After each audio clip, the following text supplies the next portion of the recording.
जसं आपण म्हटलं होतं की आपण विद्यार्थ्यांपर्यंत हे साहित्य पोहोचवत आहोत, तर आपली आता गाडी भरलेली आहे, पुढे पण आपण स्टॉक ठेवलेला आहे, ते आपण घेऊन चाललेलो आहे आणि गरजू विद्यार्थ्यांना आज वाटणार आहे.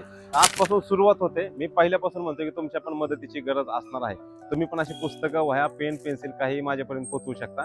मी एक मधला दुवा बनतो आणि त्या विद्यार्थ्यांपर्यंत पोहोचवण्याचा प्रयत्न करत आहे. तर चला आपण आता आपली जर्नी पण या व्लॉगच्या माध्यमातून पाहणार आहोत की कशा पद्धतीने सगळ्या गोष्टी विद्यार्थ्यांपर्यंत पोहोचत आहेत. Be perfect, let's begin. आता जो आपण घेऊन चाललेलो शैक्षणिक साहित्य, हे शैक्षणिक साहित्य घेऊन चाललोय, त्याचे आपण ब्लॉग पण बनवतोय आणि इंस्टावरती रील पण टाकतोय. पण मला माहिती आहे अशा पण कमेंट येणार, जर तुम्ही डोनेशन करताय, देणगी देताय, तर व्हिडिओज का काढताय? कारण मी कमेंट वाचतो बऱ्याच जणांच्या.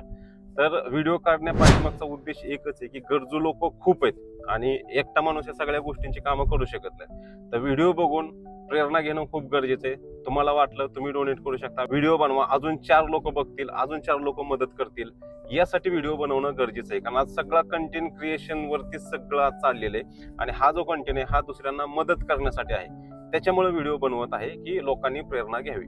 आणि मदतीसाठी मी प्रत्येक वेळेस आव्हान करतोय. आम्ही आमचा नंबर पण, ऑफिशियल नंबर पण डिस्क्रिप्शन मध्ये देत आहोत. तुम्हाला पण काय डोनेशन करायचं असेल तर तुम्ही 100% आम्हाला कॉल करा, मेसेज करा, डायरेक्ट मीच बोलणार आहे. याच्यामध्ये तुम्ही 10 रुपये, 20 रुपये, 50 रुपये कितीही करू शकता किंवा शैक्षणिक साहित्य तुम्ही डायरेक्ट मला पाठवून देऊ शकता. मी विद्यार्थ्यांपर्यंत पोहोचवत आहे. आता आपल्याकडे 15 ते 16 शाळांमधील विद्यार्थ्यांची नावं आलेली आहेत की ज्यांना खरंच गरज आहे, ज्यांना आई वडील नाहीयेत किंवा घरामध्ये परिस्थिती तशी नाहीये, काही काही एक टाइमच्या जेवणाचं पण अवघड झालेलं आहे. अशा परिस्थितीमधली मुलं पण आपल्याला कॉन्टॅक्ट करत आहेत. तर त्यांच्यापर्यंत हे सगळं सामान पोहोचवणं खूप गरजेचं आहे. प्लस एक अपंग आहेत, 80% अपंग आहेत, त्यांना मुलींना शिकवण्याची खूप इच्छा आहे, पण फीस भरायला पैसे नाहीये. तर तिथपर्यंत पण आपण ह्या सगळ्या गोष्टी पोहोचवण्याचा प्रयत्न करत आहे. म्हणजे पोहोचवणारच आहे, मी तर गॅरंटी देतोय त्याच्यामध्ये. आता तुम्ही म्हणसाल की पैसे येणार कुठून, पैसे आणणार कुठून? थोडक्यात सांगतो, माझे फॉलोअर्स आहेत, त्यांनी मदत केलेली आहे, माझी टीम देत आहे.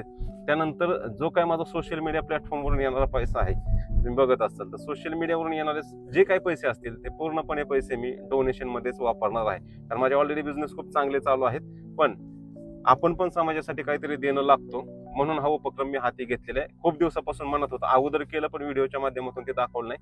आता आम्ही ते तुमच्यापर्यंत पोहोचवत आहोत, जेणेकरून तुम्ही पण आम्हाला थोडासा हातभार लावा. तर बघूया आजच्या व्हिडिओमध्ये आपण बघणार आहोत की जे आपलं डोनेशन आहे ते योग्य त्या व्यक्तींपर्यंत कसं पोहोचवलं जातंय. तर माझ्या जर्नी बरोबर तुम्ही पण राहा. तर तुम्ही बघू शकता माझ्या गावाकडचं वातावरण पूर्णपणे हिरवळ असं गाव आहे. नदीकाठीचं माझं गाव आहे आणि याच गावामध्ये माझी शाळा आहे. तर तुम्ही या व्लॉगमध्ये माझ्या बरोबर राहा, कारण खूप आनंद झाला ज्यावेळेस आम्ही शाळेमध्ये पोहोचलो होतो. तुम्ही रस्ते पाहू शकता, किती छान पद्धतीने माझं गाव आहे.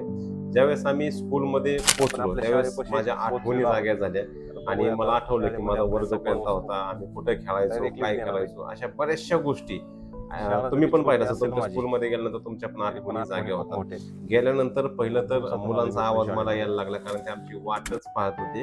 कारण आम्ही अगोदर सर्वांना सांगितलं होतं की आम्ही येतोय म्हणून. त्यानंतर गाडी ज्यावेळेस आत गेली, मुलांचा कालवा चालू झाला आणि एक एक माझ्या गाडीकडे यायला लागलं. पण त्यांनी खूप छान पद्धतीने कार्यक्रम ठेवला होता. मुलांना ते वाटायचं होतं. मुलांनी पटकन सगळं साहित्य जे आहे ते खाली घेतलं, पण त्यांची जी एक्साइटमेंट होती त्या सगळ्या वस्तूंकडे बघण्याची, सगळ्यांना वाटत होतं की आम्हाला एक कधी मिळते आणि कधी नाही. आणि मला पण ते लवकरात लवकर द्यायचंच होतं, कारण आम्हाला पुढच्या कार्यक्रमाला निघायचं होतं. त्यानंतर आम्ही एकेकाला पुढे घेऊन ते सामान द्यायला सुरुवात केली.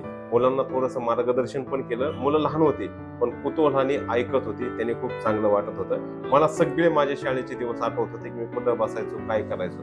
मराठी शाळेमध्ये मुलांची संख्या कमी झालेली आहे, मान्य आहे, पण या मुलांमध्ये जो जोश आहे किंवा काहीतरी करण्याची उमेद आहे ती स्पष्टपणे डोळ्यामध्ये दिसत असते. आणि त्यांची एनर्जी, ऍक्च्युली आम्ही 3 ते 4 तास तिथं होतो, पण त्यांनी मला कवायती करून दाखवल्या.